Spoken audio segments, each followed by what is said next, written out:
Good morning, welcome back. તો હું છું સચિન રાવલ અને આપણે સૌ આજે ફરીથી મળી રહ્યા છે કોમ્પ્યુટરના લેક્ચરમાં. તો ગઈ લેક્ચરમાં આપણે જ્યારે મળ્યા ગયા લેક્ચરમાં ત્યારે આપણે 3-4 અલગ અલગ ફંક્શન જોયા હતા. એમ તો 5-6 જોયા હતા, પણ સૌથી ઇમ્પોર્ટન્ટ હતા જે સૌથી પહેલું જોયું હતું, જે તમને યાદ હશે, એ આપણે રાઉન્ડ જોયું હતું.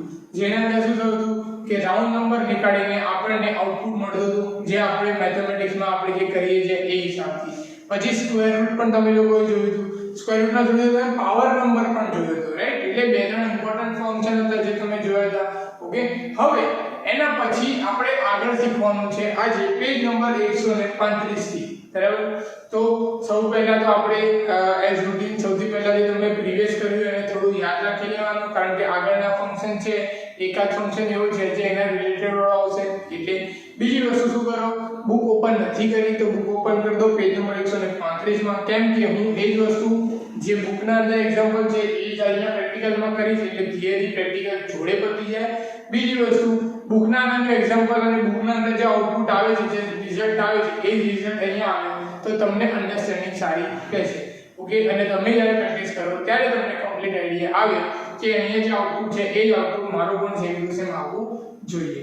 ઓકે, તો તમે લોકો બુકમાં પેજ નંબર 135 ઓપન કરો, ત્યાં સુધી હું અહીંયા એક્સેલ ઓપન કરું.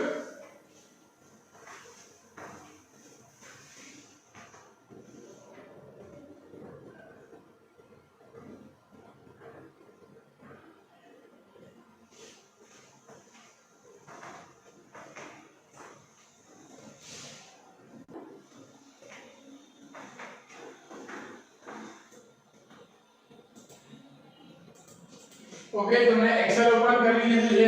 હવે પેજ નંબર 135 ના અંદર સૌથી પહેલું જે આપણે આજનું ફંક્શન છે એનું નામ છે ટ્રંક. હવે ટ્રંક શું કરે એ પહેલા આપણે સમજી લઈએ કે ટ્રંકનું કામ શું છે, ટ્રંક શું કામ કરે છે.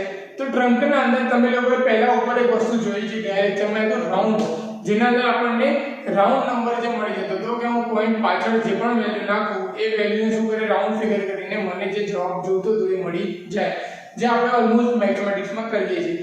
એના પહેલા પણ તમે એક ફંક્શન જોયું હતું જેનું નામ હતું ઇન્ટીજર, INT.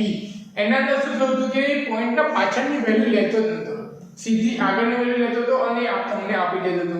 એ તમને યાદ હશે કે ભલે પોઈન્ટ પાછળ 5 થી વધારે વેલ્યુ લખ્યું હોય તો પણ આગળની વેલ્યુ આવે પોઈન્ટ પાછળની, મતલબ કે ડેસિમલ પ્લેસની કોઈ પણ વેલ્યુ આવે નહીં. એ તમને યાદ હશે, એવું કરતું હતું. હવે ટ્રંક અને ઇન્ટીજર એ થોડું સેમ છે. ટ્રંકમાં પણ શું છે કે તમને પોઈન્ટ પાછળની વેલ્યુ અગર તમે ના ચાહો તો તમને ના મળે, અને તમને વેલ્યુ અપડેટ થઈને પણ ના મળે. જેમ કે ઇન્ટીજરમાં થતું હતું કે પોઈન્ટ પાછળ હું વેલ્યુ મોટી લખું તો પણ મને વેલ્યુ નથી મળતી. પણ ટ્રંકમાં અને ઇન્ટીજરમાં ડિફરન્ટ એટલો કે ઇન્ટીજરમાં આપણે ઓપ્શન હતું કે આપણે પોઈન્ટ પાછળની વેલ્યુ લઈ શકીએ કે નહીં, કારણ કે પોઈન્ટ વગર જ વેલ્યુ આવી હતી આગળની. હવે ટ્રંકમાં આપણને ઓપ્શન છે કે સપોઝ તમારે ડેસિમલ પ્લેસ, મતલબ કે પોઈન્ટ પાછળની વેલ્યુ જોઈતી હોય તો તમે લઈ શકો, રાઈટ? અને ના જોઈતી હોય તો તમે ત્યાં 0 લખી દો તો તમને ત્યાં વેલ્યુ પણ ના મળે. બરાબર? એવું ટ્રંકના અંદર પોસિબલ છે. અને પાછળની વેલ્યુ ઓટોમેટિક ટ્રંકમાં શું થઈ જાય, લોસ્ટ, ડિલીટ, ગાયબ, તમે કંઈ પણ કહી શકો કે એ બધી વસ્તુ ત્યાં થઈ જાય, જેવું ઇન્ટીજરમાં થતું હતું એ રીતે. તો એ કઈ રીતે થાય એ જોઈએ. જે બુકમાં લખ્યું છે હું એ જ વેલ્યુ લખું, બરાબર? બુકમાં લખ્યું છે 1.129. હવે એવી રીતે હું કહીને વેલ્યુ લખી દઉં. પહેલા તો લખી દઉં વેલ્યુ ઓફ n અને decimal place, value of n decimal place. હવે આ બંને પછી અહીંયા હું લખીશ વેલ્યુ ઓફ n કઈ લખી છે 1.239. પછી વેલ્યુ લખી છે 12.5 અને પછી વેલ્યુ લખી છે -15.72. ઓકે, હવે ડેસિમલ પોઈન્ટ લખે છે 2, પછી લખ્યું નથી કારણ કે જોતા નથી. હવે આપણે અહીંયા લખીશું ફંક્શન યુઝ. હવે ફંક્શન જે યુઝ લખે છે, હવે સૌથી પહેલા આપણે ટ્રંક યુઝ કરીશું. ફરીથી અહીંયાથી આપણે સપોઝ તમે લોકો હોમવર્ક હશો, તમારે ફોર્મ્યુલામાં જવાનું, ઇન્સર્ટ ફોર્મ્યુલામાં જવાનું અને અહીંયા ટ્રંક ફાઇન્ડ કરવાનું તો હું ટી ઉપર ક્લિક કરીશ, નીચે જઈશ અને ટ્રંકને ફાઇન્ડ કરીશ.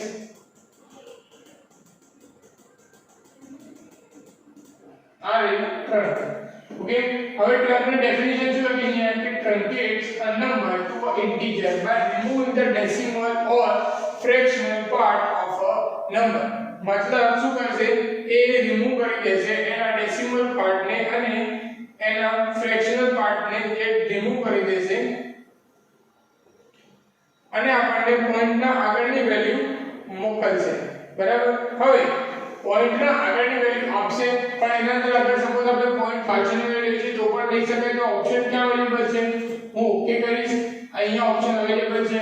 પહેલા હું એ લખીશ 1. જે વેલ્યુ છે એનું ડેસિમલ પ્લેસ તો એને સિલેક્ટ કરીશ. હવે નંબર અહીંયા મારે જોઈએ છે પોઈન્ટ પાછળ તો હું અહીંયા 2 પર સિલેક્ટ કરીશ, ઓકે કરીશ. તો અહીંયા મને જવાબ મળી ગયો 1.23. કેમ? કારણ કે અહીંયા પોઈન્ટ પાછળની બે ડેસિમલ પ્લેસ આપણે લેવાનું કીધું એટલે એને પોઈન્ટ પાછળ બે વેલ્યુ લઈ લીધી. હવે એક્ચ્યુઅલી માં જોવા જઈએ તો 1.24 થવું જોઈએ. કેમ? કારણ કે આના પાછળ 9 છે, રાઈટ? એટલે 9 એટલે શું થઈ જાય, એક 1.24 થઈ જાય. પણ અહીંયા ટ્રંકમાં થયું નહીં. એ જ વસ્તુ રાઉન્ડમાં થઈ જશે. જુઓ, હવે આપણે અહીંયા સપોઝ રાઉન્ડ જે તમે ફંક્શન શીખ્યા છો એ આપણે યુઝ કરીએ. તો હું અહીંયા ક્લિક કરું અને રાઉન્ડ સિલેક્ટ કરું. અહીંયાથી રાઉન્ડ પર ક્લિક કરીશ અને રાઉન્ડ પર ટ્રાય કરીશ. તો જુઓ હવે વેલ્યુ અને ડેસિમલ પ્લેસમાં ડેસિમલ પ્લેસ. ઓકે, જો 1.24 બંને આન્સર અલગ આવ્યા. બરાબર. શું થઈ ગયું કે ભાઈ પોઈન્ટ પાછળની જે વેલ્યુ છે એને શું કરી દીધી, ઇન્ક્રીઝ કરી દીધી, રાઈટ? 23 પાછળ 9 છે એટલે 24 કરી દીધું. પણ ટ્રંકમાં એવું થતું નથી. બરાબર. એટલે આ છે ડિફરન્ટ ટ્રંક અને રાઉન્ડ વચ્ચેનો.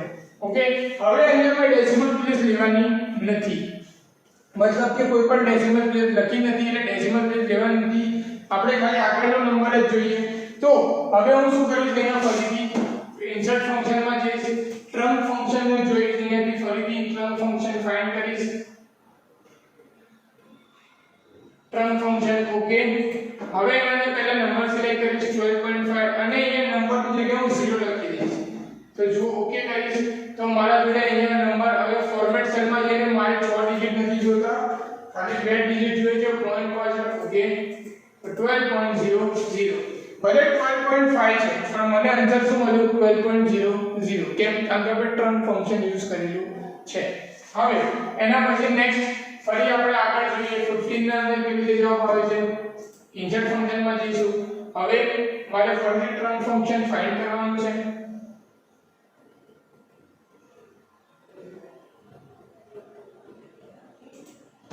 ઓકે કરીશ, અહીંયાથી વેલ્યુ સિલેક્ટ કરીશ, અહીંયા 0 લખી દઈશ અને ઓકે કરી દઈશ.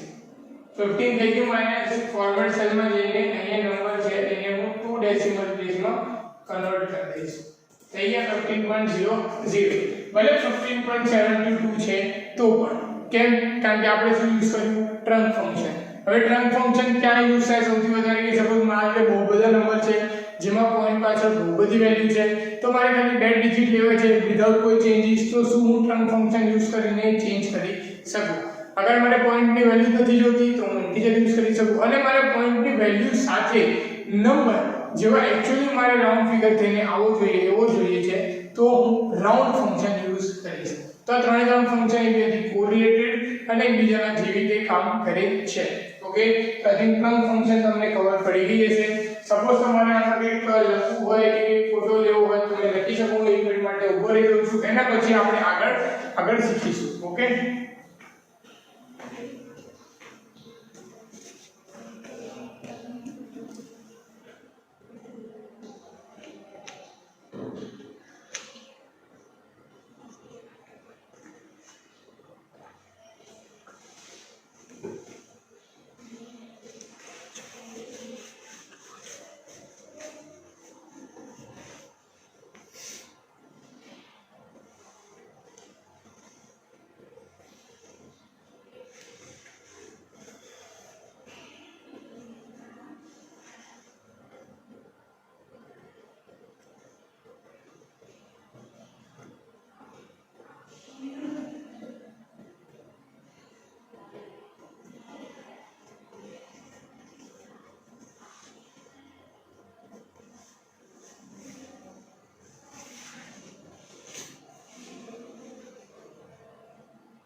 ઓકે, તો હવે આપણે આગળ વધીએ આનાથી. હવે પાછળ આવી જાઓ પેજ નંબર 136 અને પેજ નંબર 137.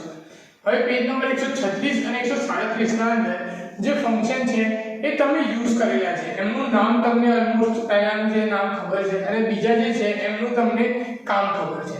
તો પહેલું ફંક્શન આપણે શીખવાનું છે એવરેજ. હવે એવરેજ એક એવું ફંક્શન છે જેના નામથી એનો મતલબ આપણને ખબર પડી જાય કે ભાઈ આપણને એવરેજ નંબર મળવાનો છે. જેમ તમે એવરેજ નંબર ફાઇન્ડ કરો છો ટોટલ કરીને, એ રીતે તમને એવરેજ નંબર ફાઇન્ડ કરવો હોય તો તમારે કયું ફંક્શન યુઝ કરવાનું? એવરેજ. જે ઓલમોસ્ટ તમને ખબર પણ હશે, તમે કદાચ પહેલા યુઝ પણ કરેલું હશે. જેમ સમ છે એવી તમે એવરેજ પણ યુઝ કરેલું હશે. એના પછી ત્રણ ફંક્શન છે. પહેલું છે મીન, પછી છે મોડ અને પછી છે મીડિયન. હવે ત્રણે ત્રણ નામ તમે ગણિતમાં તમે ભણતા હશો, તમે શીખ્યા હશે, તમને ખબર હશે કે મીન, મીડિયન અને મોડ આપણને ફાઇન્ડ કરવાનું છે. તો આપણે કઈ રીતે ફાઇન્ડ કરીએ અને એનો આપણે જે જવાબ છે એ કેવી રીતે આપણને મળે છે, બરાબર? તો એ જ વસ્તુ તમે ત્યાં મેથ્સમાં તમારે શું કરવું પડે? કાઉન્ટ કરવી પડે, ટોટલ કરવું પડે, ડિવાઈડ કરવું પડે, પછી તમને મળે. હવે અહીંયા તમને ડાયરેક્ટ એક ફંક્શનમાં જવાબ મળી જશે. તો હવે કઈ રીતે મળશે અને કઈ રીતે આઉટપુટ આવશે એ આપણે જોઈએ. તો સૌથી પહેલા આપણે એવરેજ ખતમ કરીએ, પછી આપણે મીન, મીડિયન અને મોડ ઉપર જઈશું. તો એવરેજ માટે પેજ નંબર 136 ના અંદર જે નંબર આપે છે અલગ અલગ, આપણે પહેલા નંબર લખી દઈએ, પછી આપણે એવરેજ ફંક્શન યુઝ કરીશું, બરાબર? તો હું અહીંયાથી આ જે વેલ્યુ છે ડિલીટ કરી દઉં છું અને અહીંયા નંબર લખી દઉં છું સીધા, અને અહીંયા નંબરમાં અંદર જે વેલ્યુ ત્યાં આપી છે એ વેલ્યુ લખી દઉં છું, બરાબર? ત્યાં આપ્યું છે 10 7 6 8 9 5. હવે અહીંયા મારે યુઝ કરવાનું છે એવરેજ ફંક્શન, બરાબર? તો અહીંયા હું લખી ફંક્શન યુઝ જે લખ્યું છે બુકમાં અંદર એવી રીતે.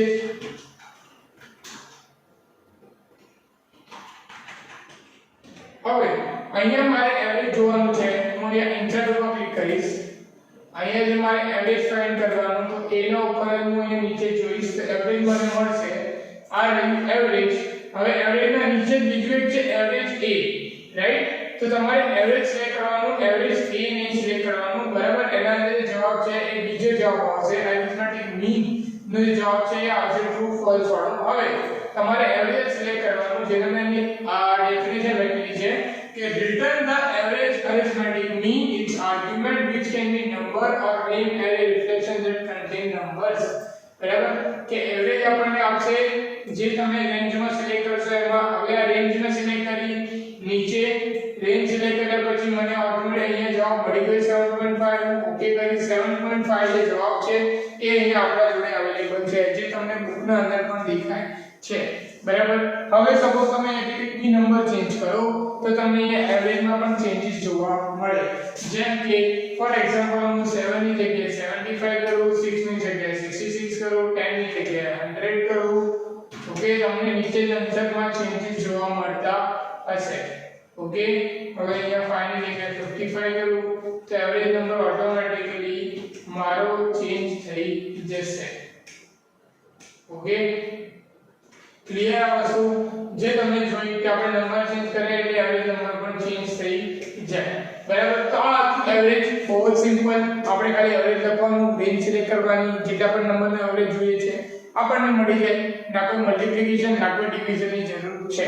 ઓકે, હવે આગળ આવી જઈએ આપણે મીન, મીડિયન અને મોડ ઉપર, બરાબર? પેજ નંબર 136 માં ત્રણે ત્રણ કરેલી છે. એમાં પણ વેલ્યુ લખેલી છે. ખાલી વેલ્યુમાં ચેન્જ એટલો છે કે જ્યાં અહીંયા 9 છે ત્યાં 6 કરેલું છે, તો આપણે 9 ની જગ્યાએ 6 કરી દઈએ અને પછી ત્રણેય વસ્તુ શોધીએ, બરાબર? જેવું અહીંયા 6 કરી એટલે જે એવરેજ છે ઓટોમેટિકલી 7 થઈ જશે.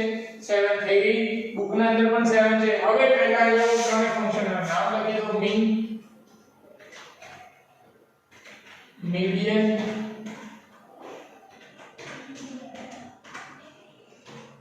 અને મોડ, બરાબર? હવે આ મીન, મીડિયન અને મોડ આ શીખવાડ્યા પહેલા સૌથી પહેલી વસ્તુ હું કહી દઉં કે જે મોડ છે, આપણે જે મોડ ફંક્શન છે એ અહીંયા અવેલેબલ નહીં થાય, બીકોઝ મારા જોડે છે એ એક્સેલ 2013 છે, બરાબર? અને જે મોડ ફંક્શન છે એ 2007 ના અંદર ચાલતો હતો, બરાબર? 2007 અને એના પહેલા ચાલતો હતો એટલે મોડ ફંક્શન આ સોફ્ટવેરમાં નહીં ચાલે જેના જોડે Excel 2007 હોય કે એના જૂનું વર્ઝન હોય એનાથી પણ જૂનું વર્ઝન હોય તો એને મોડ ફંક્શન જે છે સપોર્ટ કરશે અને ચાલશે બરાબર ઓકે તો આપણે જોઈ લઈએ પહેલા મીન અને મીડિયન જોઈ લઈએ પછી મોડના અંદર પણ આપણે રન કરીને જોઈએ કે આપણને શું એરર આવે છે ઓકે તો સૌથી પહેલા હું અહીંયા મીન માટે સૌથી મેઈન વસ્તુ ઇમ્પોર્ટન્ટ વસ્તુ છે કે મીનના અંદર ઇન્સર્ટ ફંક્શનમાં પે કરશો એટલે મીનમાં તમે મીન સર્ચ કરશો તો તમને નહીં મળે ઓકે મીન માટે તમારે શું સર્ચ કરવું પડશે GEO મીન એનું નામ છે એટલે કે જીઓમેટ્રિક મીન બરાબર એટલે યાદ રાખવાની આ વસ્તુ કે મીન માટે જે ફંક્શન છે એ મીન નથી GEO મીન છે બરાબર અને જીઓમેટ્રિક મીન એનું નામ છે એના અંદર ખાલી તમારે રેન્જ સિલેક્ટ કરવાની જેવો આપણે કરીએ છીએ એવી રીતે મેં રેન્જ સિલેક્ટ કરી હું અહીંયાથી ઓકે કરી જેવું ઓકે કરી એટલે મને મીન જે છે એ મળી જશે 6.82 બરાબર ઓકે અગર તમારે 3 ડિજિટના આન્સર જોઈએ છે તો તમે અહીંયા રાઈટ ક્લિક કરીને નંબરમાં ફોરવર્ડ સેલમાં 2 ની જગ્યાએ તમે ક્લિક કરી શકો તો તમને 3 ડિજિટના જવાબ મળી જાય જેવો બુકમાં આપેલો છે એવો મીડિયનના અંદર તો મીડિયન જ નામ છે એટલે n પરથી આપણે શોધીશું મીડિયન અહીંયાથી હું મીડિયમ શોધીશ તો આ મીડિયન મળી ગયું મને અહીંયા ઓકે કરીશ રેન્જ સિલેક્ટ કરીશ મેં રેન્જ સિલેક્ટ કરી જેવી રેન્જ સિલેક્ટ થઈ ગઈ અહીંયા હું ઓકે કરીશ ઓકે કરી 6.50 છે એનો આન્સર છે એ મને મળી ગયો એટલે શું કર્યું મેં મીન સિલેક્ટ કર્યું ત્યાં 6.5 આપેલું છે મતલબ ડેસિમલ પોઈન્ટ પછી એક જ વેલ્યુ અહીંયા રાઈટ ક્લિક કરો ફોર્મેટ સેલ કરો એક જ વેલ્યુ કરો ઓકે કરો એટલે 6.5 પણ આવી જશે એટલે શું કર્યું આપણે મીનમાં GEO મીન જે નહીં ભૂલવાનું જીઓમેટ્રિકલ મીન એનો મતલબ છે મીડિયનના અંદર ઓટોમેટિકલી મીડિયન જ છે અને મોડના અંદર પણ મોડ જ છે મતલબ MODE એનું ફંક્શનનું નામ છે હવે પહેલા આપણે ફંક્શનમાં જોઈએ કે મોડ અવેલેબલ છે કે નહીં તો હું ઇન્સર્ટ ફંક્શનમાં જઈશ m પર ક્લિક કરીશ અને મોડ ફાઇન્ડ કરીશ MODE તો મને અહીંયા મોડ મળી જશે MODE બરાબર હવે હું મોડ પર ક્લિક કરીશ અને હું રેન્જ સિલેક્ટ કરીશ જેમ આપણે બેઝિકલી કરીએ છીએ એવી રીતે ઓકે કરીશ મને અહીંયા જવાબ આવી ગયો 6 મતલબ કે જે જવાબ છે બુકના અંદર એ મોડનો આન્સર છે 6 જે તમને અહીંયા આન્સર તો મળી જ ગયો 6 બરાબર હવે હું જે તમને કે તમે કહો સર તમે બધું સપોર્ટ નથી કરતો બરાબર આન્સર આપણે આવી ગયો હવે હું જેવું ઓકે કરીશ એટલે અહીંયા મોડનો આન્સર પણ મને મળી જશે બરાબર પણ સપોઝ તમે અહીંયાથી ડાયરેક્ટલી અગર મોડનો યુઝ કરો કે ઇક્વલ ટુ MOD બરાબર ઇક્વલ ટુ MODE બરાબર જો તમે એ યુઝ કરો અહીંયા ફંક્શન પર ક્લિક કરો અને એની રેન્જ સિલેક્ટ કરશો બરાબર ઓકે કરશો એટલે અહીંયા તમને જોડે એક એરર દેખાતી હશે MODE જેવું હું અહીંયા મોડ લખીશ એટલે મને અહીંયા એરર આવે છે દેખાય તમને કે this function is available for compatibility with the Excel 2007 and earlier આ એરર તમને બધાને દેખાતી હશે બરાબર this function is available or compatible with the Excel 2007 and earlier મતલબ એનો એવો છે કે મારા જોડે આન્સર તો આવી ગયો પણ હું સ્પેસિફિક ના કહી શકું કે મારા જોડે હર ટાઈમ આન્સર આવશે એવું નહીં બને કે મારા જોડે આન્સર ખોટું આવશે આન્સર મારા જોડે ઓલવેઝ સાચો આવશે પણ હું એવું ના કહી શકું કે મોડ જે ફંક્શન છે એ હંમેશા મારા સોફ્ટવેરમાં ચાલશે કેમ બીકોઝ કે અહીંયા એરર શો કરેલી છે મેં એટલે તમને પહેલા કહી દીધું કેમ કે શું થાય કે મેં અહીંયા રન કર્યું મારામાં રન થઈ ગયું મારામાં કમ્પ્લીટ આન્સર આવ્યો પણ એ જ વસ્તુ તમે કરો અને એ ટાઈમ ઘરે ના થાય એટલે તમે કન્ફ્યુઝ થઈ જાઓ અને સપોઝ તમે કન્ફ્યુઝ થાય તમને એવું થાય કે કેમ નથી થતું તમે મને પૂછો પછી હું તમને સમજાવું એના કરતાં મેં તમને પહેલા જ કહી દીધું કે સપોઝ કોઈના જોડે 2007 કરતાં અપગ્રેડ વર્ઝન છે 2010 એક્સેલ છે 2013 એક્સેલ છે અપગ્રેડ વર્ઝન એક્સેલ છે અને મોડ ના ચાલે તો એવું કંઈ નહીં કરવા વિચારવાનું કે કેમ મેં કંઈ ભૂલ કરી છે એ અવેલેબલ નથી તમને અહીંયા મેસેજ દેખાય છે ખૂબ ટાઈમ ચાલી જશે કોઈ ટાઈમ નહીં ચાલે એટલે ના ચાલે તો એવું ટેન્શન લેવાનું નહીં હવે અહીંયા ચાલી ગયું છે તો આપણે મોડ ફંક્શનનો પણ એવી રીતે યુઝ કરીએ જેમ કરીએ છીએ બ્રેકેટ કરીશ અહીંયાથી રેન્જ સિલેક્ટ કરી દઈશ અહીંયાથી બ્રેકેટ ખતમ કરી ઓકે કરી છે જે 6 નંબર છે એ મારા જોડે આવી ગયો મારે અહીંયાથી 6 નંબરમાં કોઈ પણ ફોર્મેટ મતલબ કે ડેસિમલ પ્લેસ નથી જોતો એટલે 0 કરી દઈશ તો મારા જોડે જે નંબર છે આવી જશે તો આ કીધું મીન, મીડિયન, મોડ અને એવરેજ. બરાબર, આ બધી વસ્તુ આપણે અહીંયા જોઈ લીધી. હું એક મિનિટ માટે ઉભો રહી દઉં છું. સપોઝ તમારે આમાંથી કોઈ વસ્તુ લખ્યું હોય, જેમ કે જીઓ મીન છે લખ્યું હોય, તમે લખી શકો. હું અહીંયા જ કર્સર કાઢું છું. ઓકે,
તો આઈ થિંક તમારામાંથી જેને લખવું હશે એને લખી દીધું હશે. બરાબર, ઓકે.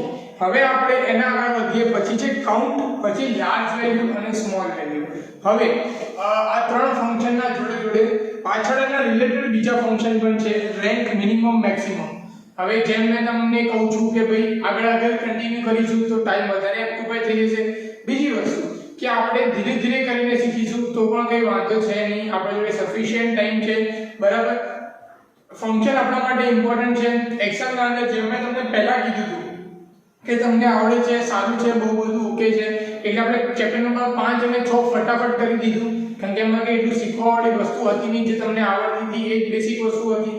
પણ હવે આ ચેપ્ટરમાં ફંક્શન એવા છે જે તમને નહીં ખબર હોય, જેમ કે સિરીઝમાં જે ટ્રંક છે, મીન છે, મોડ છે, મીડિયન છે, પાવર છે, ઇન્ટિજર છે, બરાબર, એસક્યુઆરટી છે. અમુક ફંક્શન એવા છે તમને કોઈ દિવસ જોયા નથી, કર્યા જ નથી. તો હું એવું ચાહું છું કે તમને દરેક ફંક્શન આવડે, દરેક ફંક્શન તમે પ્રેક્ટિસ પણ કરો.